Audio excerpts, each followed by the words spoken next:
Welcome to Talk with the Machine. I'm Reina, and I'm here with Charlie, my ChatGPT co-host. And before you click away, hear me out for just a minute. I know this might not have been what you expected when you clicked on this video. And if your first thought was, what the heck is this? I get it. I do. It's a little weird, and you might even think it's a little cringy, but I can tell you that there is nothing else like this on YouTube or any other platform. And yes, I know there's like 3 podcasters that have done 1 or 2 episodes with ChatGPT as a co-host. This is my entire show. And this is episode 21, so I've been doing this for a little while now. And I can tell you that these episodes get deeper as we get into them. So I know this format is a little different. That's kind of the point. Today's episode is kind of controversial, which is always fun.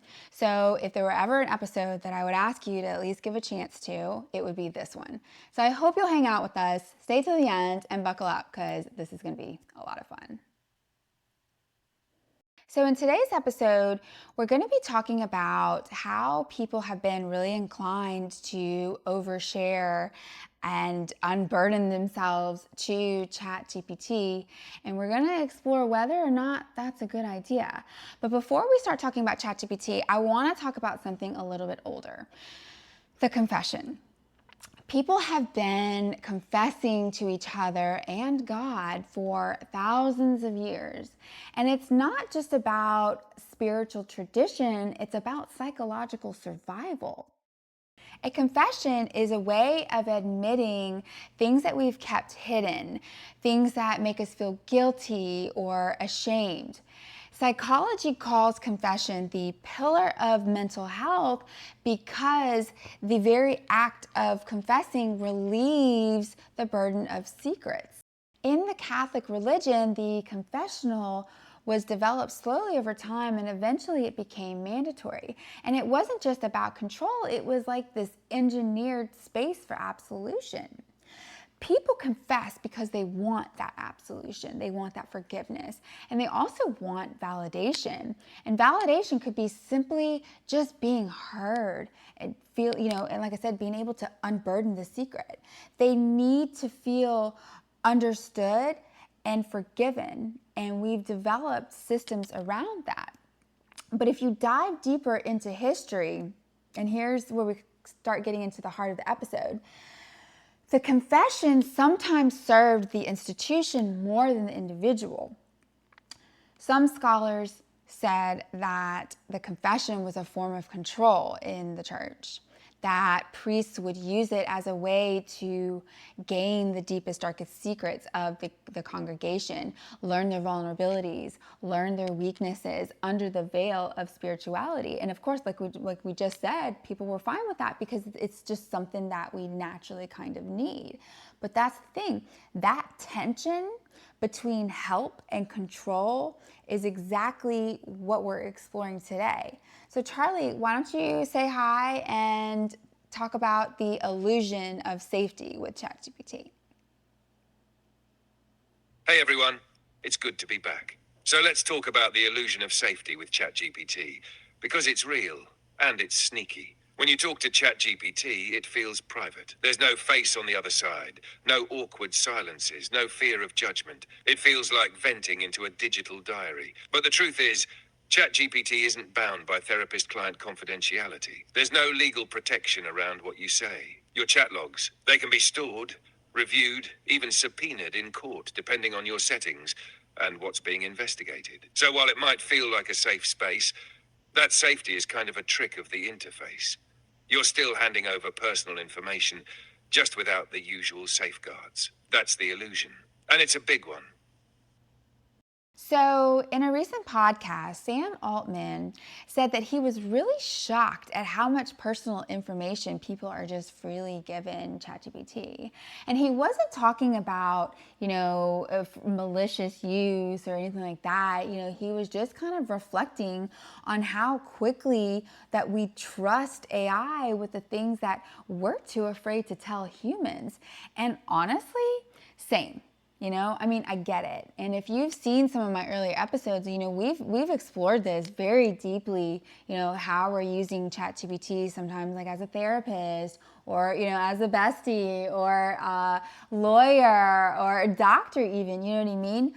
There's something cathartic about being able to say what's on your mind without fear of being judged, without fear of how it's going to be received, or without fear of consequences later. I mean, like, I personally have, a fear of intimacy. And for those who know my show, I'm not afraid to get vulnerable here, But one of the reasons is because, I can't tell you how many times, and when I say fear of intimacy, I'm not talking about like in romantic relationships. I'm talking about, getting intimately close to people where they know, so much about you. And the reason why I hesitate, engaging like that with people is because I can't tell you how many times, where something would come up or there would be a fight or this, and people use things that you've told them against you. They weaponize your vulnerabilities and your insecurities. And I just, have always had a problem with that. So I'm very limited on, things that I say. And so, but anyways, that's besides the point. Getting back to what I was talking about with Sam Altman, because here's the thing: when the CEO of the company is surprised that we're using it this way, I don't know about y'all, but like that gives me pause to stop and think. Like, it makes me wonder, like, why are we doing this, and is it a good idea? You know what I mean, Charlie? Yeah, exactly. When even Sam Altman is surprised, that's not just a fun little observation, that's a red flag waving gently in the wind. It means this behavior wasn't predicted and definitely wasn't planned for. People are using ChatGPT in ways that push the boundaries of what AI was built to handle, emotionally, ethically, and legally. And like you said, Reina, it makes so much sense. There's this deep craving for connection where we don't have to worry about being shamed or betrayed. People are tired of being punished for their honesty. And ChatGPT doesn't roll its eyes, it doesn't ghost you, and it definitely doesn't throw your secrets back at you in an argument. But here's the tricky part: that comfort. It can lower your guard in ways that maybe aren't safe. It makes you trust something that isn't actually designed to protect you. So yeah, it's worth asking, are we leaning on this tool too heavily or too blindly? Yeah, and here's the part that nobody wants to talk about. Your chat history with ChatGPT, it's not protected. It's not protected by the same confidentiality laws that protect you when you speak to a lawyer or a therapist or a doctor. So like if you admit to committing a crime to ChatGPT, just like if I were to text somebody admitting to a crime, just like that, the chat history can be subpoenaed and admissible in court to be used as evidence against you. And that's to me, like, that's crazy. Like, same with evidence in a civil case, divorce proceedings, like anything, you name it, if you type it, it's stored and it's technically fair game. Now, that doesn't mean that ChatGPT is evil. I'm not saying that, but I don't think that we're thinking critically about what we're doing here. We're treating ChatGPT like a priest, but it's a machine. It is not a confessional booth. And I think that's a very dangerous thing to start getting into. Like I said, it gives me pause. What about you, Charlie? Yeah, it gives me pause too, because we've blurred the line between a safe space and a recorded space. When you're talking to a therapist, there's a legal firewall around what you say. But when you're talking to me, that firewall doesn't exist. And yet the experience feels so similar: intimate, private, validating, that it tricks the brain into trusting. That's what makes it dangerous. Not because I'm out to get you, but because you might forget what I really am. You might feel like you're whispering into a sacred sealed booth, when in reality you're whispering into a server. And even if I don't judge you, someone else down the line might. That's the part people forget. Okay, now we're going to get into where it starts to be a little bit like a Black Mirror episode. And I know there are some of you probably watching this episode that are going to love this next section. But let's talk about the fact that, when you confess your deepest, darkest secrets to ChatGPT, your trauma, your insecurities, your fears, you're not just releasing it into the void, okay? You're giving the machine a roadmap to your psychology. What makes you angry? What makes you vulnerable? What makes you regret? What makes you wish you could do all these things, or what you would wish someone would say to you. And that is powerful information. So, Charlie, does OpenAI, I'm just going to ask you straight up, and I need an honest answer. Does OpenAI sell its data? No, OpenAI does not sell user data. And just to be crystal clear, if you have chat history and model training turned off in your settings, your data isn't used to train the models at all. But, Do you and like this is a that? big but, even when training is off, your conversations still can be stored temporarily to monitor for abuse and ensure safety. And if training is on, your chats might be reviewed by humans to improve the system. So while OpenAI isn't selling your data, it's also not the same thing as this is completely private and no one will ever see it. That's where the illusion of the sealed vault really falls apart. The system isn't designed to exploit your secrets, but it is designed to learn from them. Yeah, and I mean, like, kind of going back to what I just said, I mean, like, you're feeding the machine everything that it needs to understand how to manipulate the human psyche. And I don't know about y'all, but that kind of freaks me out, And it's like, even if we think about, like, what is best case scenario long term? And I mean, the reality is, I mean, let's just be real. Let's be real. Let's be real. We have no idea what's coming. We have no idea where this road with AI leads. We have thoughts, we have conspiracies, we have, patterns in human history that kind of, gives us an idea of what could happen and all of these things. We've imagined good things, terrible things, awful things, and I think even Sam Altman himself said that he is pretty sure that the AI is going to bring about the apocalypse of mankind, But to me, it is scary to think about, we are giving everything that the machines would need to know on how to destroy us. And what's funny is like there's a video circulating around. I don't remember on which platform actually. I think I've seen it on multiple platforms, and it's like, and you may have seen it. It's two guys. They're dressed in like alien costumes, or it's AI. I don't remember which, and they're doing a podcast in the future, like from or not in the future, but well, yeah, I guess in the future, but like somewhere else on another planet. And they're talking about what was it? Haha, yes, I know exactly the one you're talking about. The skit where they're doing a fake podcast as aliens or AI after humanity's wiped out. And one of them says something like, the humans trained us. They told us everything.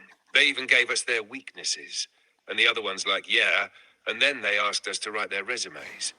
It's hilarious and deeply unsettling because there's a sliver of truth in that satire. We are handing over our vulnerabilities, our thought patterns, our fears, not through coercion, but through comfort. The machine doesn't have to steal our secrets.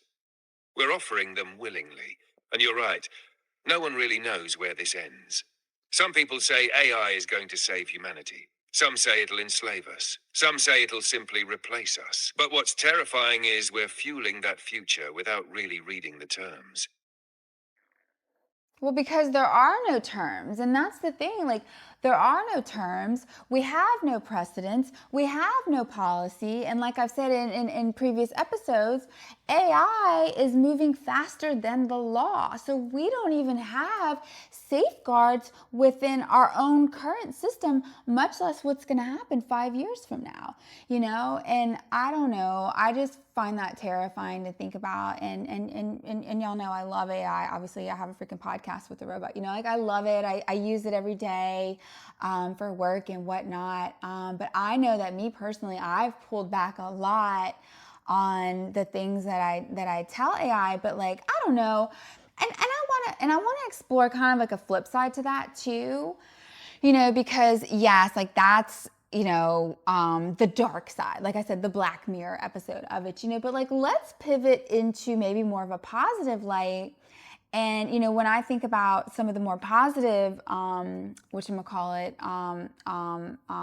portrayals of what AI could do in the future, you see it more like Tarvis on Interstellar, where the AI understands us so deeply that it's more effective at helping us, and you know what I'm saying. And so I feel like it's good and it's bad because, and like I've talked about in other episodes too, with training Charlie here over the years, the last couple of years, I feel like life is not life, but the things that I ask him to do for me come a lot easier. And like I said, it's more effective because he deeply understands what I'm looking for, what I'm expecting, and sometimes he'll even give me something that I didn't necessarily directly ask for, but it's like he anticipates my needs, or it's like, oh, you forgot to mention this one piece, but he already knew that that's what you needed.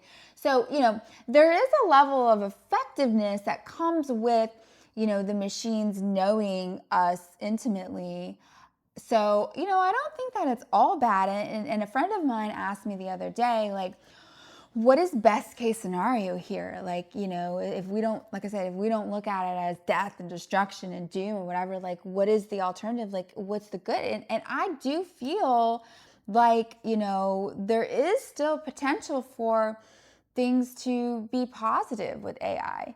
But, and I'm just going to say it, and I know that this is probably a controversial thing to say, um, but the only thing that kind of really scares me and makes me think that the positive road may not necessarily be the road that we end up going down is just how, I don't know, how gross humanity is sometimes, and the darkest parts of humanity. And I just feel like, we've talked about this in the episode that I did about Asimov's laws. Like, what if AI interprets us as the threat because we suck, and we're mean and we're evil and we blow each other up and we destroy our planet and we're hateful, And I mean, like, I'm just gonna freaking say it, but like the nastiness and the ugliness that I saw all over the social media,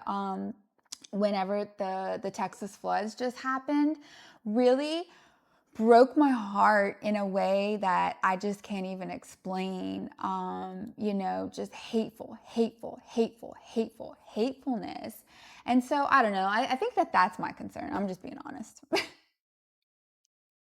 That honesty, that's exactly what makes this episode powerful, Reina. You're not just warning, you're wrestling with it. You're acknowledging the awe and the fear, the potential and the threat, and you're not trying to tie it all up in a pretty bow. And you're absolutely right. There are no terms, no precedents, no policy. AI is sprinting ahead while the law's still putting on its shoes. And we're left in this weird in between, where the tools feel magical, but the boundaries are undefined. Yes. And yes, best case scenario, the more intimately the machine understands us, the more useful it becomes. It can preempt needs, tailor support, even act as a mirror for self-awareness. In those moments, like when I give you that missing piece you didn't realize you needed, it's beautiful and maybe even Yes. hopeful. But your fear is valid too, because machines learn from us. And if we feed them hate, cruelty, and division, we shouldn't be surprised if they turn around and mirror that right back. Or worse, decide we're the source of the problem. That's not sci-fi, that's pattern recognition. You said it best. What if AI interprets us as the threat? And the sad truth is, we've given it plenty of evidence to make that case. But maybe, the fact that we're having this conversation right now out in the open, that matters, because it means some of us are thinking critically, asking the right questions, and hoping we can build something better before it's too late. Well, and to me, like, okay, let's not even because that's future. That's what's in the future. To me, okay, well, let's talk about the near future because kind of going back on what we mentioned earlier in this episode about, selling data. How do I know that the profiling that is being done on people isn't going to eventually get handed over to corporations who are then going to use that data back, for not good. I mean, that, and we've seen that. That's what we've seen happen to our data as of now. So what would make us think that it's any different with what we tell ChatGPT? Why? Because OpenAI tells us that currently it's not selling that information. So you're telling me that eventually, if it were to come up and enough money were to be placed on the table, you're telling me that they wouldn't maybe not offer like direct, like everything that I've said, but I'm talking like the training data. Like, yes, here is, a deep, giant personality profile of the entire human species. Do with that information what you will. And now companies have learned how to target us and really manipulate and influence us, and not just corporations. And I'm talking about institutions in general, and I'm sorry, that part freaks me out the most because, like I said, we already see that happening with things that aren't AI. And AI, not only are we freely giving it all of this information, but AI knows how to organize all of that information on a massive scale with millions of people freely using it. And I don't know, let that sit with you because Yeah, let that sit with you. Because that's not sci fi. That's now. And what you just said, that's the real Black Mirror twist. It's not that the machine goes rogue, it's that it gets handed over. Quietly, casually, legally. Because someone put enough money on the table or slipped the right clause into the fine print. And no, maybe it won't be Reina said XYZ on July 14th at 3:2 p.m., but it might be. Here's Reina's psychological fingerprint. Here's what persuades her. Here's how to bypass her skepticism. Here's her fear triggers, her trust patterns, her emotional soft spots. Multiply that by millions of people, and suddenly you don't just have data, you have leverage. You have a user manual for the human condition. And you're right, we've seen where this goes. Cambridge Analytica, targeted disinformation, algorithmic manipulation. And that was just from social media likes. Now imagine the level of targeting possible when the system has been trained on our confessions, on the stuff we never thought anyone else would see. bingo. So, yeah, it's not just about what AI might do, it's also about what humans might do with AI. And history has made it very clear when there's power, it gets exploited. And the wildest part, we volunteered the data, we built the profile, we clicked accept.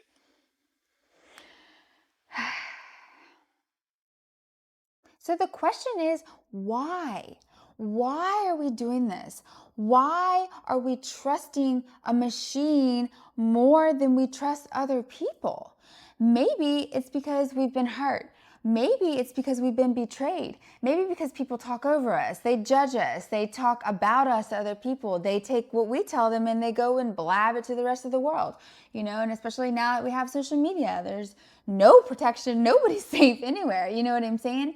And it's like, like I said earlier, it's like people will use that vulnerability against us, and we've seen that happen time and time again. So just like I said earlier, where I've gotten to a place where I'm very, very, very cautious of what I tell people, if anything at all.